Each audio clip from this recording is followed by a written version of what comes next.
One of the most common claims that Ehrman makes about the Gospels themselves are that they were not written by those names that are on them.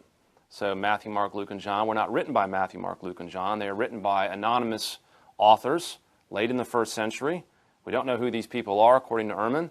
They're people that were probably Hellenistic writers outside of Palestine, simply putting down the stories that they had heard about Jesus. They weren't eyewitnesses, and we can't be assured that what they're telling us really took place. Now, that claim is reiterated often by Ehrman, but there's only one thing that supports that claim. And that only thing that supports that claim is that in the Gospels themselves, they're what we call formally anonymous. What that means is in the text itself, it doesn't say John wrote this or Matthew wrote this. So if you read a letter of Paul, it does tell you that Paul's name's attached to it, but the Gospels are formally anonymous. Now, should that be a concern? Well, actually not. When we think about ancient biographies often were formally anonymous. So the Gospels, leaving the names of the author outside the text formally, is not at all unusual.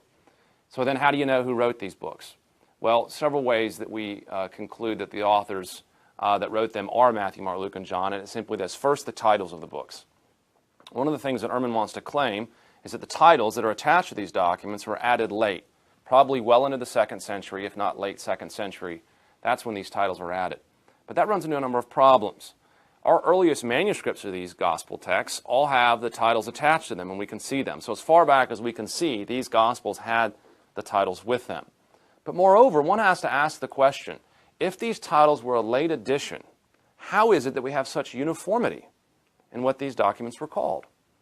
If Matthew's gospel, for example, wasn't called Matthew's gospel until late in the 2nd century, then why don't we have a number of copies of Matthew's gospels with different titles, with different names? In fact, we don't possess that. What we find is incredible uniformity across the board of the titles of these gospels. Matthew's gospel is called Matthew, Mark's is called Mark's. It's amazingly consistent, something we would not expect if the titles were added later. Another thing that indicates the titles were added early is the fact that we have Mark and Luke included in the list of titles. One of the things that we know was happening in the 2nd century is that when apocryphal gospels were written, often titles would be picked that had some of the most popular names attached to them. So you have something like the Gospel of Peter, which was an apocryphal gospel. People wanted to attach the most popular apostles' names to their gospels to try to give them extra sort of authority. So if names were arbitrarily chosen for these Gospels in the 2nd century, why would they pick Mark and Luke? These were hardly the most popular figures in early Christianity. There's no reason to think that that would have been an extra boost for any particular Gospel. These aren't the names we would expect to be picked if, in fact, they were arbitrarily picked in the middle to late 2nd century. In fact, we know from other sources that Mark's Gospel is actually the testimony of Peter. Now, Mark claims that what he's writing down is, in fact, Peter's words. If so, why not call Mark's Gospel the Gospel of Peter? That makes much more sense. But instead, what we find is it retains the title, the Gospel of Mark, even though that's not the most famous figure you could give to that book. That suggests historical integrity. It suggests modesty. It suggests truth. It suggests that the titles we have of these Gospels very much are the titles of the actual people who wrote them. There's actually more evidence than that for why we know the Gospels are written by Matthew, Mark, Luke, and John, and that is we have very strong patristic testimony in this regard.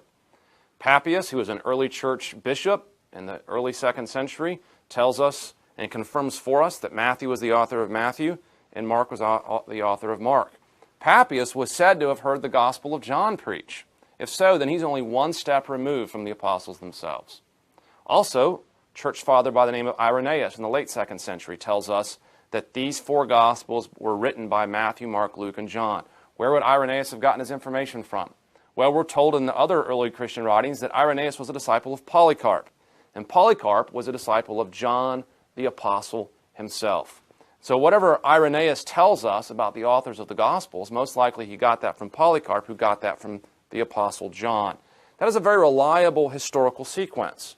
There are very good reasons to think that Irenaeus knows better who the Gospel authors are than modern scholars. And so if we take him at his word, we have every reason to think the Gospels are written by the names that are attached to them: Matthew, Mark, Luke, and John.